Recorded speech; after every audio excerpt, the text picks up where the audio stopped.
everybody. Welcome back to another episode of Ruby for All. Julie, what's up? It's a high of 71 today. I'm so happy. Oh, nice. It was in the 90s this weekend, Fahrenheit. Oh my goodness. Wow. For our European listeners. Yeah. So nice and warm here already, which is exciting. Summer is finally about here. Today, we have a special guest, Adrian Valenzuela. Welcome to the show. You want to give yourself a little intro?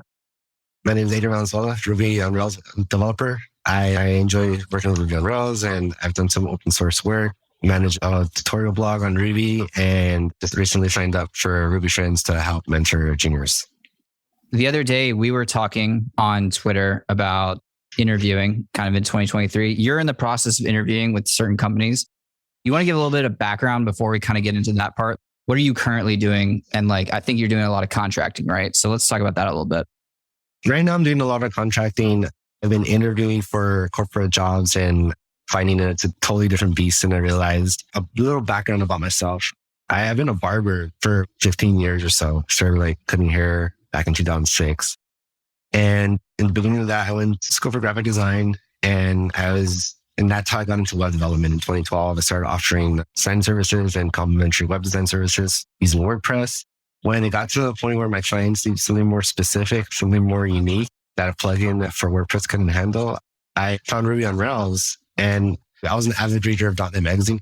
There was an article about what's the difference between a web app and a website, and then it referenced Django actually. So I looked up Django and Python, and I started learning that, and that's how I learned a lot of object-oriented programming, MVC, in the command line interface and whatnot. And it was really cool. I was really blown away by it. I started telling my brother about what I was doing, and he said, "Oh yeah, I have a friend who's doing web development, but he's using Ruby." So then I never heard of it at that point. I went ahead and I went and I looked it up, and I came across the old Rails landing page with the cartoon. Imagine what you could build if you knew Rails, and then listed all these companies that I have definitely heard of, And I was just completely blown away and wowed by it. I did more deep diving into Ruby and came across guides like Wise Funding Guide. Mini Swan was all over the place. And Tender Love had a pretty fun blog that I used to read. And this is 2015. So the whole old days of Ruby and Rails was very much in the air. And that's what captured my heart, so to speak. So yeah, then I just started learning Rails. And over the years, actually got a lot of my clientele and projects through the barbershop. I'd be cutting hair and talk to these clients, and these clients who were getting haircuts, they were business owners or entrepreneurs or whatnot. And now I get projects through that. And that's how I would start off. I transitioned to full-time web development. Didn't happen until 2020. They shut down all the shops, and I was kind of what am I going to do? And a lot of people, I think, would have felt like it was more of an opposition, but I saw opportunity. I've been trying to make this transition to full-time web development for years. It's so difficult to walk away from something that's already working, the shop. But now the shop wasn't there, and I had the green light to just kind of move forward. So I started to really just find a way to deep dive into web development. And I went back to my Twitter profile and I removed anything that wasn't web development or graphic design related. I went from following all these junk accounts and just everybody in my Twitter following is specifically web development, especially Ruby on Rails and whatnot, because I just wanted to jump on Twitter and just see that content.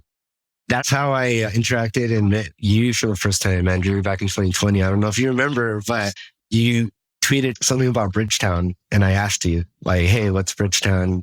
And you said something, only the most slept on framework of 2020. And then I looked into it, jumped into the Discord, and Jared and Connor and Ayush and everyone was just so gracious with their time, and they're so kind and everything. And it was just really nice finding a community of great people that like-minded and in terms of web development. So that was pretty cool. It was just a nice little part of the journey. We were kind of caught up to 2020, right? So 2020, you're starting to make this transition because of the pandemic. And when did you start picking up contract gigs? I signed up for RailsDevs, and I was one of the first people who signed up. I'm user developer 144. So when I signed up, I would get quite a few people messaging me, and I got a few contract gigs out of that. One was a pretty long one, I don't know, almost 7 months or so. And that was a pretty cool project. But after that was finished, it ended last September. So last October is when I went back into the field to interview for Rails jobs. I would look on Indeed.com and I would check out things on AngelList and LinkedIn and whatnot. And what I found was interviewing is a skill in of its own, but it's a different beast. And the way that the questions were set up and tests, I had no idea why they were so open-ended. If you get quizzed in school, they ask you specifically, what's the answer of this question? But when they ask you things like, oh, what's the situation that you're most proud of? What's something that happened that went wrong and what did you do to fix it? I didn't realize at first that they were looking for behavioral indicators of how you're going to act if they hire you. I had no idea. Later on, I got a job coach and I've been learning more about interviewing. I've been doing mock interviews and studying behavioral. So yeah, it's just been a really interesting learning experience because for the first 2 months, I was actually, and this was sort of the end of the year, the end of 2022, I was actually interviewing about 3 to 4 times a week. There's a lot of jobs out there. This was October, November. I did 2 months of interviewing. I was so burnt out by the end of November that I was actually really discouraged and I was really just questioning, what am I doing? I should just go back to coming here, And I had some buddies that were like, no, you know what you're doing. So I think later when I realized that the interviewing skill is a big part of it. I mean, I guess if you go to school with internships and whatnot, they prepare you for it, but I'm going at this from a different route. I'm doing everything on my own with the help of others, but I'm looking up the data myself. I'm looking up curriculum, taking courses, and I'm coming at this from the other end. As far as interviewing goes, the only other experience I have interviewing is when you go to a barbershop. If I want to go here at a different shop, I go, hey, looking for a job. You guys have an open chair? Yeah, take this chair. Let's see what you got. They try me out for a day. They see how I am with people. They see my haircuts and that's it. But of course, corporations are going to they have to have a better screening process before they sign somebody up because I know it's an expensive process. But not knowing that kind of hurt me, kind of discouraged me in the look early on. And I think that's something that also people need to be aware of, that knowing how to interview is important before you go in. It's easier to get contract jobs because a lot of times contract jobs, they can be either referred, to from an existing developer. They just jump you on the project, or it's just a different process. A small business or a freelancer, they have a different process of going about it. So I feel like because of that, getting a corporate gig is a lot harder. Can I ask you, what was that process like for your contract job when you made an account at RailsDevs and someone reached out to you? I'm assuming there wasn't as a robust of an interview process. How did you two connect? He messaged me and it was out of a contract and he created some Ruby code and that outputted a message. So I responded the same way. I thought it was kind of fun. Then he said, hey, thanks for replying and whatnot. And we got on the phone call. He talked about where we're at. He asked me some questions about, my skills and if I've ever done this stuff and that. If I worked with big projects, a lot of models and whatnot. And it was very casual, very formal. And I feel like after I interviewed with him, I got a phone call later on and he said that there was another developer that was a little bit stronger than me in terms of skill for the job. But he chose me based on my involvement with the community. He thought it would be better in the long run for the community because I have already had a history of doing tutorials and just done some open source work. He just saw my involvement in the community and he felt in the long run, whatever I learned from this gig, it's just going to come back to it. And yeah, every time I learn something, I do what I can to write about it or just help others. Not everything I do is out in the open, but I love learning and I love teaching others to learn because I love how excited they get. I love seeing people get excited about Ruby and Rails, and that's great. I actually come from a family of engineers and my brother, and I have 6 engineers and physicists in my family. And one of them is a computer science major, but he graduated a long time ago. But when he was in high school, I got him onto Jekyll. And later on, when I was learning Django, I got him onto Django and he was just so blown away by it. He loved it. And it's always fun talking to my little cousin about it. Well, he went ahead and he went to Berkeley, got his bachelor's in computer science, and he's working in LA now and writing Python and React. I'm glad that I was there to kind of introduce web development to him through Jekyll and stuff. So that's pretty cool. So even in small little things like that, which I don't think it's small. I think it's great. But I really believe that every single person has like the ability to touch someone else's life and make it feel better. So I know I kind of veered off the whole like process of the interview, but it was very informal, very casual compared to corporate type interviews where they have a lot of, how do you say it? Like they want you to create like these algorithms and they want you to, they have take home assignments where you take it home and you look to see what's wrong with the code or how you can fix it and whatnot. But it's been very different for sure. Every company has a new way of doing a technical test. Hi there, Julie here. I would like to take a moment to thank GoRails for sponsoring this episode. When I was first starting out, I struggled with finding up-to-date content to help me level up. Then I learned about GoRails. Not only does GoRails provide new screencasts weekly, they also have 2 fantastic instructors that break down complex topics into digestible chunks. On top of that, I really appreciate when they explain the whys behind the subject. One of my favorite walkthroughs is creating your first Ruby gem from scratch. What a great way to learn by stripping down to just the basics. If you care about leveling up as a Ruby engineer, you can't go wrong with GoRails. Check it out at gorails.com. So we were talking earlier and I told you that I'm not good at live code tests. If you hand me a take home, sure. But the only interview I've ever bombed was live coding. And it's just like, I kind of froze up.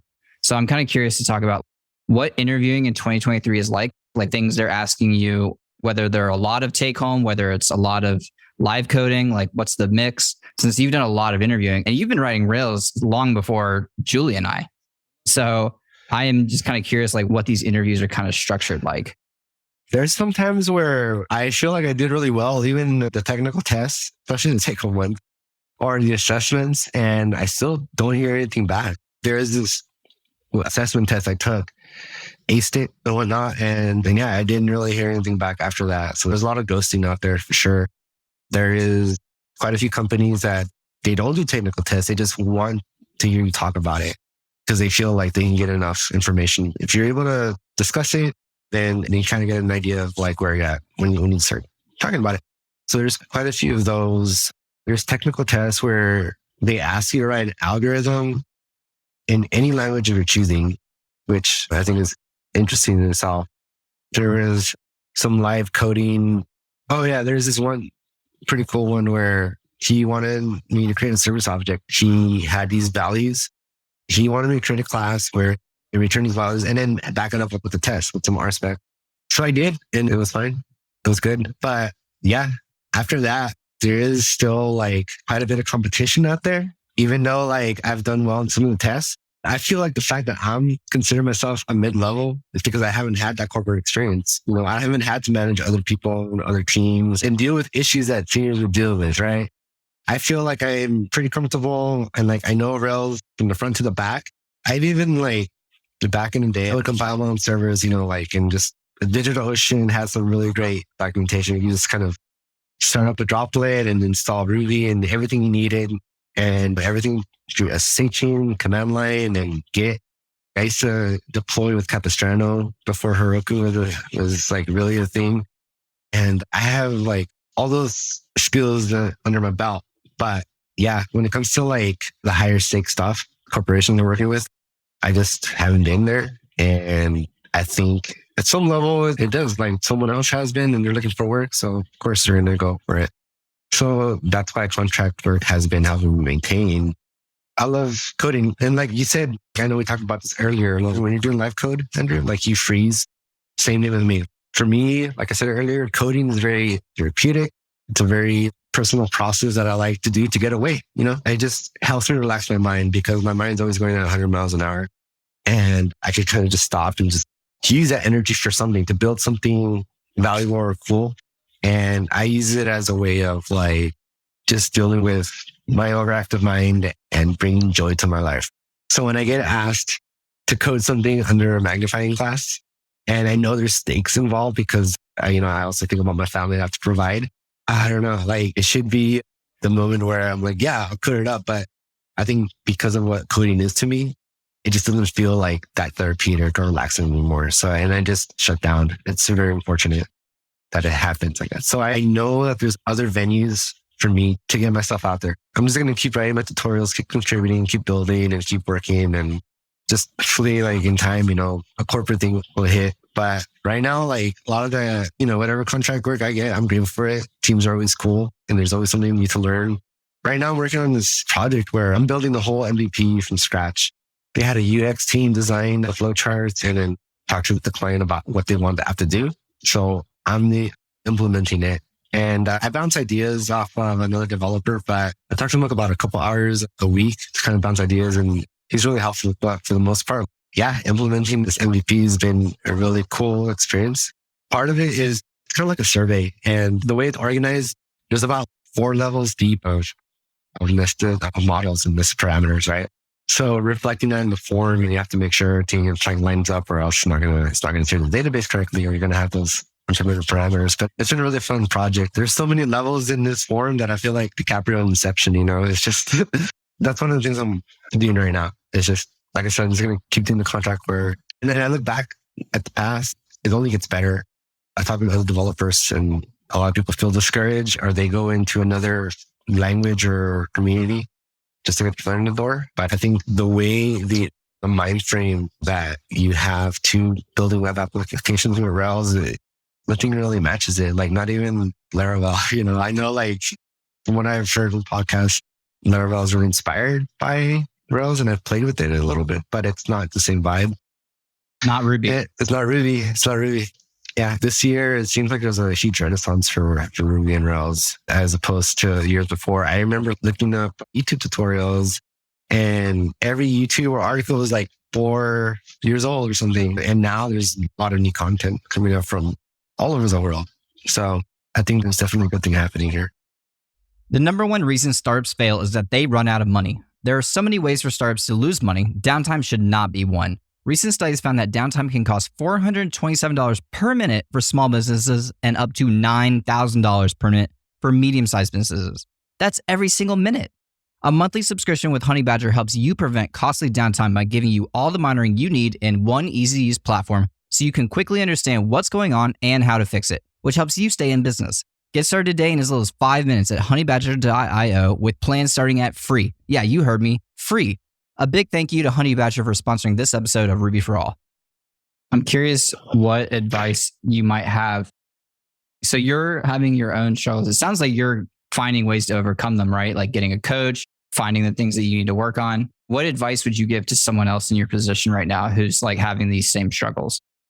Yeah, I think some of the things that have helped me out the most is other people in the community. I think really understand why you're trying to get a job in tech and learn a specific language for one. Like really think about like if this is what you want to do or not. Like I said, I got into Rails in 2015 at the height of the front-end frameworks. And, everyone was doing that and that's where the jobs were. But I resonated with Rails and Ruby. And year after year, like, is Ruby dying and just no jobs and whatnot. That's what I would read online.